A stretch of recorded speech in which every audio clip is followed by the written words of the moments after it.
Hallo Leute, hier bin ich wieder mit einem Video zum Thema Aufschieberitis. Und du hast es dir wahrscheinlich aus gutem Grund ausgesucht, denn es betrifft dich selbst. Keine Sorge, das passiert den Besten von uns. Aber in diesem Video zeige ich dir nicht nur ein paar gute Tipps, sondern auch ein bisschen Hintergrundinformationen. Deswegen bleib dran bis zum Ende.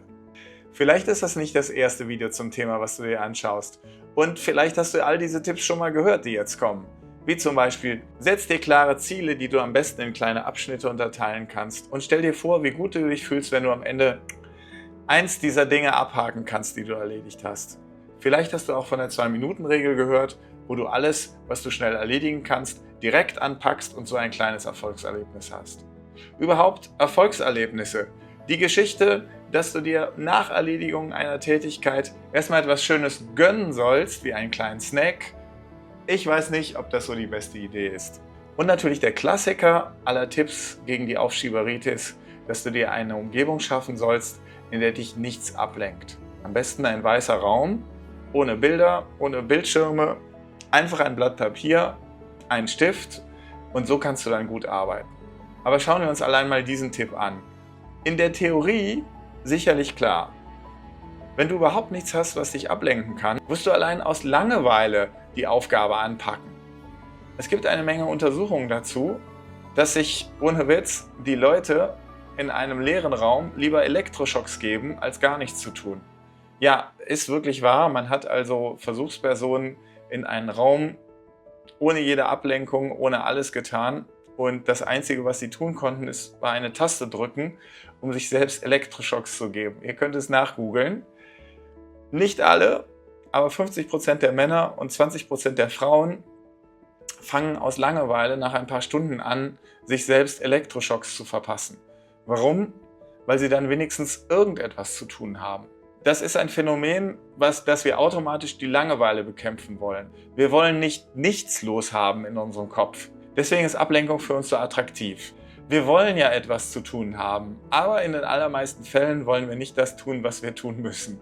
Das ganze Thema Aufschieberitis ist ja eigentlich der Kontrast zur Willenskraft. Und das Thema Willenskraft hat die Menschen schon vor Urzeiten beschäftigt. Der alte Sokrates hat tatsächlich abgestritten, dass Menschen wider besseres Wissen handeln können. Im Gegensatz zu Aristoteles, der sagte, ja, Menschen können wider besseres Wissen handeln. Sie sind durch ihre Emotionen, durch ihre Affekte, durch ihre Leidenschaften bestimmt. Und wenn wir tatsächlich so eine Aufgabe aufschieben, was tun wir dann? Wir tauschen den Erfolg, den langfristigen oder mittelfristigen Erfolg, gegen eine kurzfristige Belohnung.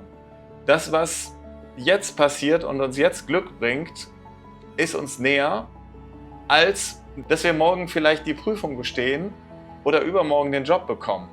Es ist menschlich. Ich verdiene ja mein Geld als Berater und ich merke in Projekten oft etwas, was wissenschaftlich tatsächlich als Studentensyndrom bezeichnet wird. Es geht darum, dass Menschen, die in einem Projekt eine Aufgabe haben, zum Beispiel ein Konzept zu erstellen oder eine Schnittstelle zu programmieren oder auch nur Informationen bei einer anderen Abteilung einzuholen, damit bis zum letzten Tag warten. Kurz vor der Deadline.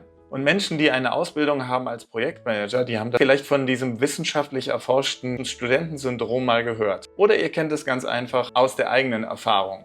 Ihr kennt den Termin der Prüfung, aber anstatt jede Woche ein bisschen zu arbeiten, verschiebt ihr die ganze Lernerei auf die Woche vor der Prüfung oder auf die Tage vor der Prüfung oder auf die Nacht vor der Prüfung, so wie ich es leider häufig gemacht habe. Und was da genau passiert, da müssen wir uns auch mehr Zeit für nehmen. Anderes Video. Aber ganz kurz, es gibt da Bereiche in unserem Gehirn, die sind von der Entwicklungsgeschichte einfach älter. Das ist noch aus der Zeit, wo wir Tiere waren. Und das nennt man das limbische System, das ist irgendwo hier hinten. Also das ist der Teil unseres Gehirns, der mehr oder weniger auf Emotionen reagiert, sehr schnell ist, das schnelle Denken. Und dann gibt es einen Teil, der eben entwicklungsgeschichtlich neuer ist, das ist der präfrontale Kortex. Der ist halt neuer, der ist für das langsame Denken zuständig, der ist für das Rationale zuständig. Und dieser ältere Teil, ja, das sind wir halt länger gewöhnt und deswegen, wenn man nicht aufpasst, setzt sich der immer durch. Das heißt, emotionale Belohnung geht vor rationaler Begründung, wenn wir nicht die Willenskraft dazwischen setzen. Denn es ist nicht einfach wichtig, dass wir die Rübe einschalten, um den tierischen Bereich zurückzudrängen. sondern es ist super wichtig, was wir denken. Wenn du zum Beispiel mit einem missverstandenen Perfektionismus immer denkst, ja, ich würde ja heute anfangen zu lernen, aber ich kann nicht, weil ich habe das Buch noch nicht. Ich kann aber nicht, weil ich heute trainieren gehen wollte. Alles rationale, scheinbar rationale Begründungen, die dir aber leider nicht helfen, weil oft ist es ja so, dein limbisches System sagt, oh Mann, ich habe wirklich keinen Bock auf das Zeug. Und dein Großhirn findet dann dafür auch noch eine Begründung, die das Ganze scheinbar rational unterstützt. So, und das ist ja alles schön und gut, aber was macht ihr damit? Und da kann ich euch ein paar Tipps geben aus meinem täglichen Alltag als Berater. Denn dieses Thema Aufschieberitis, da bin ja nicht nur ich anfällig für, sondern auch das ganze Team, alle Stakeholder, also alle, die irgendwie in diesem Projekt was zu melden haben. Und da bin ich ja dann verantwortlich dafür, dass das so wenig wie möglich passiert. Und da gibt es ein paar Punkte, die nehmen wir jetzt einfach durch und danach wird es dir besser gehen. Erstens, wieder einmal, sei ehrlich zu dir.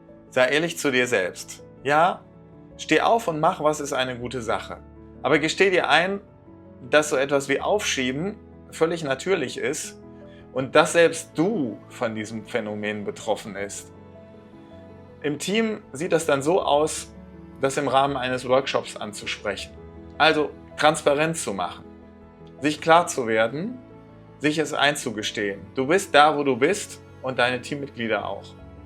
Und Transparenz herstellen ist auch ein eigener Punkt. Wenn Transparenz beispielsweise im Projekt heißt, dass du klar über Pläne und Zuständigkeiten kommunizierst, dass jeder weiß, wann was zu machen ist und wer für was verantwortlich ist, wer wann über was berichten muss und wie, dann machst du das zu Hause in kleinerem Rahmen mit einem Post-it. Ja, du kannst es auch über deine iPhone-App machen, du kannst auch irgendwelche Listen am Computer führen, aber es gibt eigentlich kein besseres Gefühl, als eine erledigte Tätigkeit mit einem Kugelschreiber einfach auszustreichen. Das habe ich erledigt. Also, mach dir eine Liste, schreib dir jeden Morgen auf, was du zu tun hast und nutze so etwas wie die Eisenhower-Matrix, ja, so heißt das, um Aufgaben einzuteilen. Und zwar in, was ist dringend und was ist wichtig. Was dringend und wichtig ist, machst du sofort. Und ja, die 2-Minuten-Regel gilt. Bevor dir etwas langwierig aufzuschreiben, was du ganz, ganz schnell erledigen kannst, mach es immer sofort. Also, Transparenz herstellen. Der nächste Tipp, und den habt ihr wahrscheinlich schon mal gehört, heißt, große Aufgaben zerlegen in kleine. Und jetzt versteht ihr auch, warum das wichtig ist. Denn unser limbisches System hat natürlich wahnsinnig Angst vor hochkomplexen Aufgaben. Es überfordert uns, es überwältigt uns und wir sehen den Wald vor lauter Bäumen nicht. Das gilt natürlich auch in großen Projektteams. Du kannst nicht einfach sagen, bis Ende des Jahres funktioniert diese Sales-Kampagne, sondern du musst ja jedem klar sagen, was von ihm bis zu welchem Zeitraum genau erwartet wird. Wann wird es kontrolliert, wann werden Gespräche geführt, ob welche Aufgaben wie erledigt wurden. Das ist im Privaten nicht anders. Schreib nicht auf Wohnzimmer renovieren, sondern schreib dir auf, wann du den Handwerker anrufen willst, wann du zum Baumarkt fahren willst, wann du tatsächlich anfangen willst, die Möbel rauszuräumen.